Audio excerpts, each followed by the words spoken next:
If you are not aware, yes, the walls are closing in on France.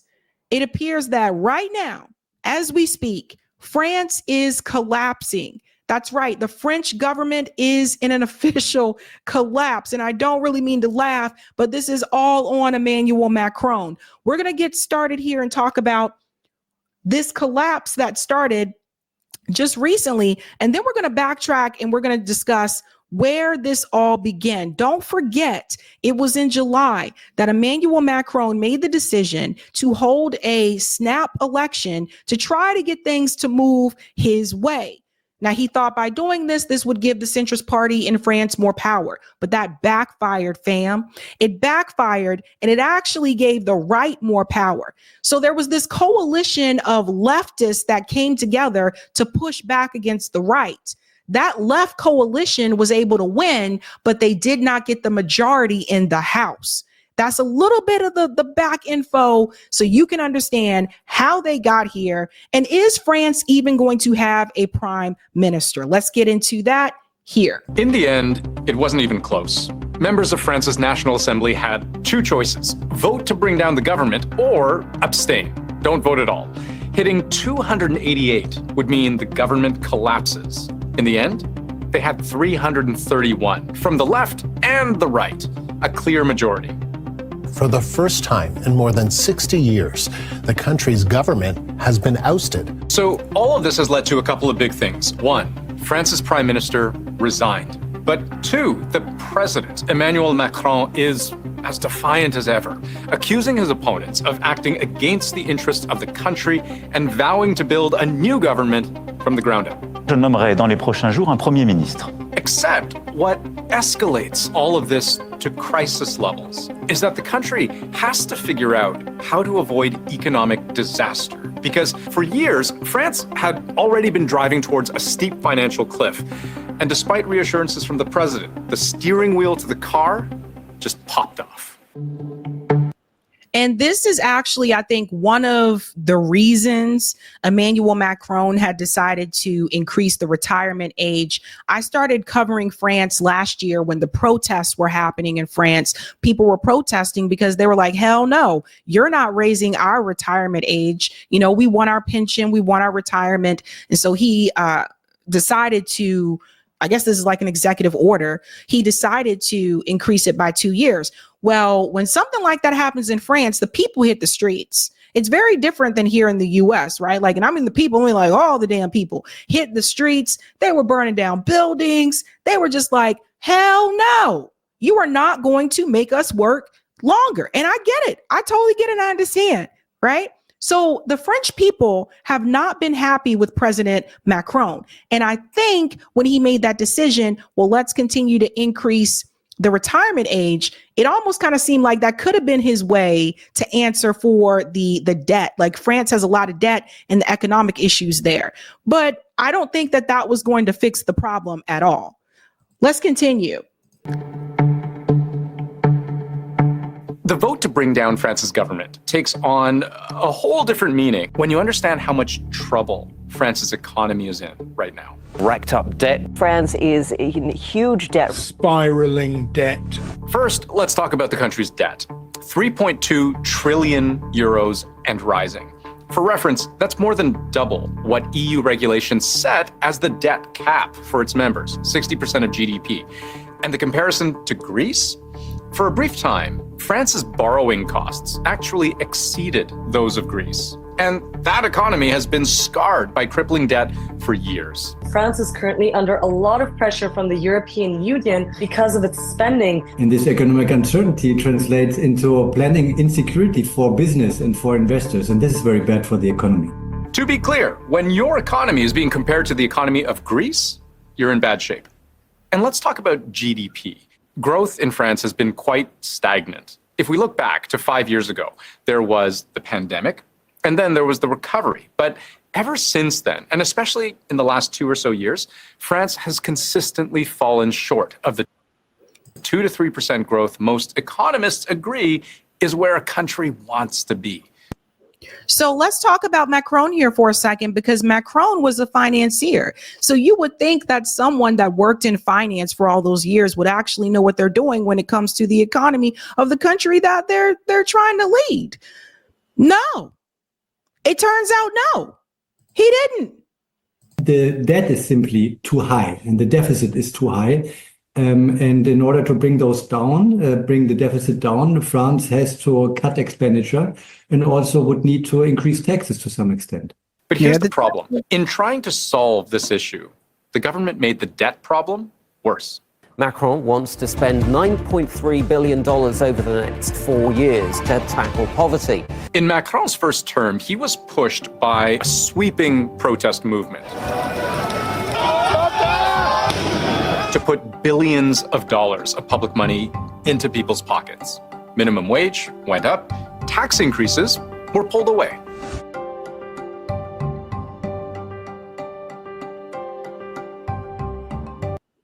Yeah, Macron has not been doing too well. We're going to fast forward a little bit here, and we're going to get to what happened in July, because it's true. Like, this guy's a joke.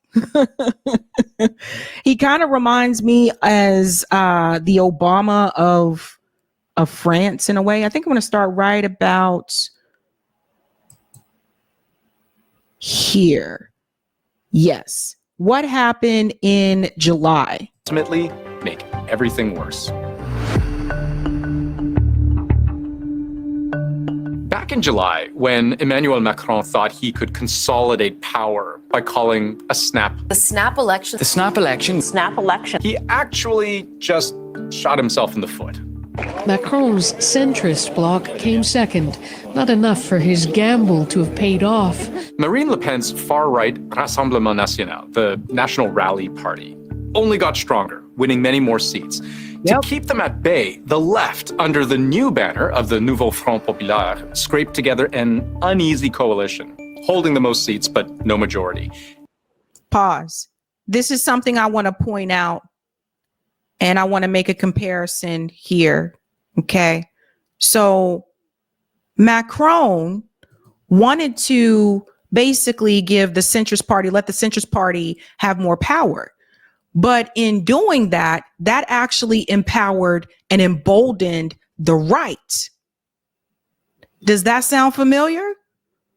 What just happened here in the United States? We had Kamala Harris run like this moderate / centrist, campaign, didn't have a working class agenda for the people, was trying to get people like, Liz Cheney along with her. And like, I'm going to go get some of those Republicans that don't want Donald Trump. Stupid strategy.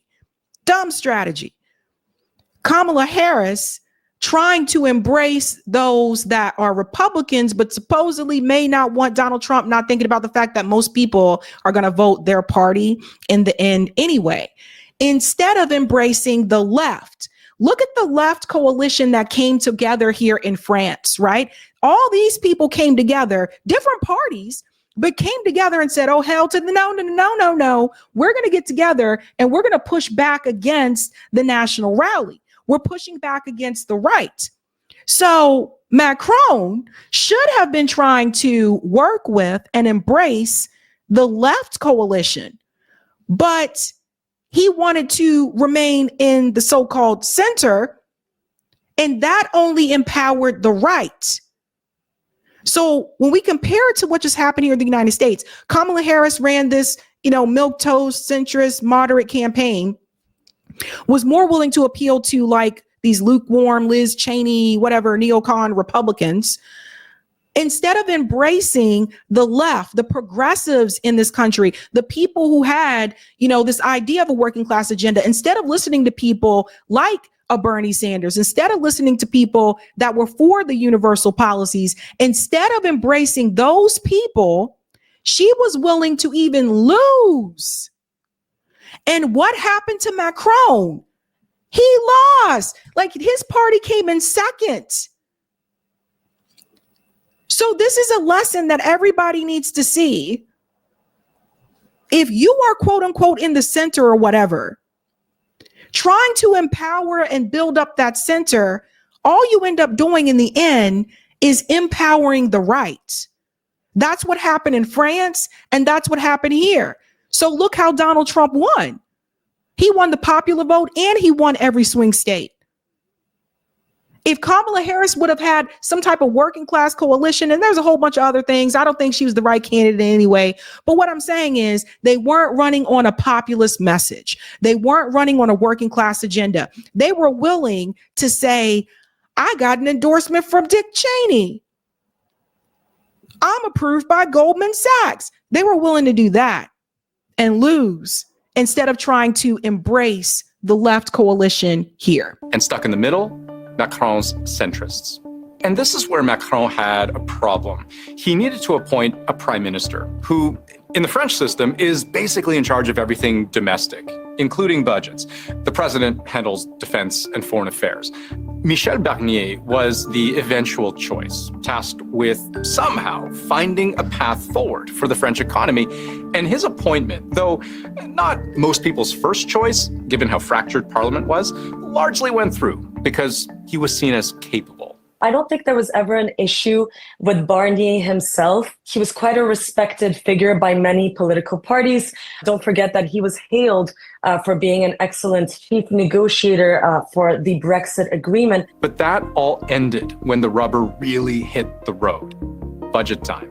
Barnier's proposed budget was supposed to recoup some 60 billion euros through taxes, big taxes on big business, but also by cutting public spending on things like pensions. Very precious things like pensions. The standoff. And what he did mention here, and guess who owned those pensions? BlackRock. Over this budget would go on for weeks. Austerity cuts in France tend to be a tough pill to swallow. So Barnier went nuclear. He used an article of the Constitution to force through a piece of finance legislation without a vote in Parliament. He just kind of skipped over everyone and said, I'm just going to do what I need to do. And that ticked everyone off. Well, not quite everyone. Macron's closest allies were still in his camp, but the left and the right joined forces to say, this government cannot stand. So then you have the left and the right, which came together that said, we are going to do a no confidence vote that this government has to go. They got to go. So do you see what Macron has caused to happen? And by the way, they can't have, if I remember correctly, I don't think that Macron can have another election until July. So what are they supposed to do? Because you need to have a prime minister. I blame this all on him. Really at the core of the issue, this power play, this political power play, this depolarization of not only of the French society, but in particular in the French parliament. And this power play leads to great uncertainty for the economy. All of this leaves Emmanuel Macron with a very difficult next move.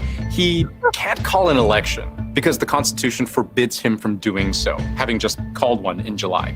Next July, he can call an election. So that's a big gap where France has no way of passing a budget to get its economy back on track. Macron is clearly under pressure. The no confidence vote was primarily a no confidence vote against him. He has to come up with a new prime minister, with a new government. Constitutionally, that is his task to appoint a new government, and he should do so quickly. If Macron doesn't choose someone that at least, has some sort of majority approval, well, then the MPs can just, again, organize a no confidence vote, and then we're back to square one. This process of choosing a new PM, Macron says it will only take days, and he was pretty defiant of those suggesting he should resign. Et enfin, le mandat que vous m'avez démocratiquement confié est un mandat de 5 ans. Et je l'exercerai pleinement. Yeah, this guy is very full of himself. He's very pompous. And I don't know if anyone in the chat, if you're in France or you're from France and you've had your issues with Macron or whatever, do you think that he should? I think President Macron should resign. I really do. I said that back during the protests. I was like, this guy's got to go. President Macron needs to step down. Jusqu'à son terme. So this is where we're at. France is on the clock. If it can't pass a budget by December 20th, emergency legislation would just roll over the 2024 budget into next year.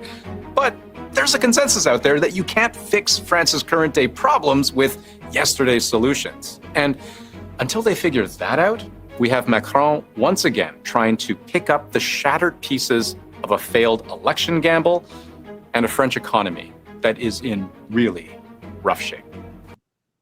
Yeah, you got to go, Macron. You got to go. Someone was just, Marie, we hate him. We want him out. Yeah, and that's what I noticed during the protests. I was like, dude, is that everyone in France like marching right now? Like, it's obvious the people are not happy with President Macron. And this is something, the Duran, I don't know if everyone follows the Duran, but they were talking about this as well. I want to play a little bit of this. Christophe and Alex, listen to it. All right, Alexander, let's talk about the collapse of Barnier's administration. Macron's prime minister and Macron's administration, really. That's what we're talking about here. The no confidence vote, as expected, the right and the left united, and they collapsed Barnier's government. And this is no surprise. But the question is, what happens now? Macron has said that he will not resign. He can't call elections, at least not right away. So he can't call snap elections and run again. The only way he can get elections is if he does resign. Le Pen is calling on him to resign. Mélenchon is calling on him to resign. And the reason that they state that he needs to resign is that even if he does put together another weak government under a new prime minister, that government is going to collapse in 3 months. So Macron really cannot govern.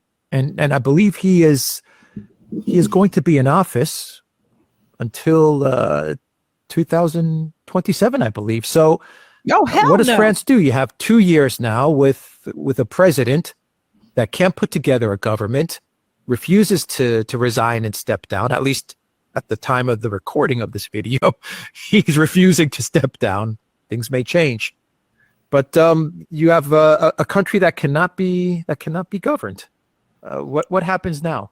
Well, France, the French, and we called this, by the way. Oh, absolutely. We called this, by the way. Yeah. We said that Macron is setting up a very weak government that is not going to make this. I remember we did many videos talking about Macron and how he maneuvered his way into power after the last elections and how this was going to burn him.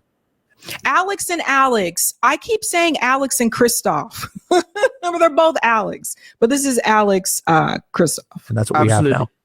Absolutely. I mean, France is paying the price of Emmanuel Macron, an absolutely disastrous president whose vanity and incompetence, which it is. I mean, he's deeply incompetent. And lack of political understanding and lack of empathy with the French people and understanding of their traditions and their culture, or even liking of it, has brought France to a deep point of crisis. I mean, what I think you're starting to see, and I mean, I don't want to be absolutely, definite about this, but I think you're beginning to see the collapse in France of the globalist project, which, by the way, was partly, conceived and brought forth and imposed upon all of us by various French intellectuals. This isn't just something that is completely alien to France. I mean, there's been elements of French society in Paris and, whatever, the bureaucracies that have been working towards the sort of globalist Europeanist system for a very, very long time. But I think it's finally, as I said, reaching its point of final collapse. Now, yeah, and you guys can watch the rest of that on the Duran's channel. I don't want to play the whole thing, but that's the Duran, the collapse of Macron's France. I mean, it's crazy when you think about it, you guys, but it's just like last year for a while, like I was covering France. It was like France like every other day because people were like, out in the streets like over and over again. And then they stormed BlackRock in France. I was like, holy smokes.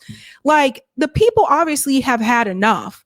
But you have to understand, again, Macron is another one that has been accepted by the elites, by the status quo. I hate to say it again, but I do refer to him as the French Obama in a sense. Like, I mean, you have a financier who is president of the country, and the country is having financial problems. And that tells me that you are using your financial skills to enrich yourself. That's kind of how I see it. Will he resign? We'll have to wait and see. Hey guys, this was a Sabby clip. If you like what you saw, hit that like button and subscribe.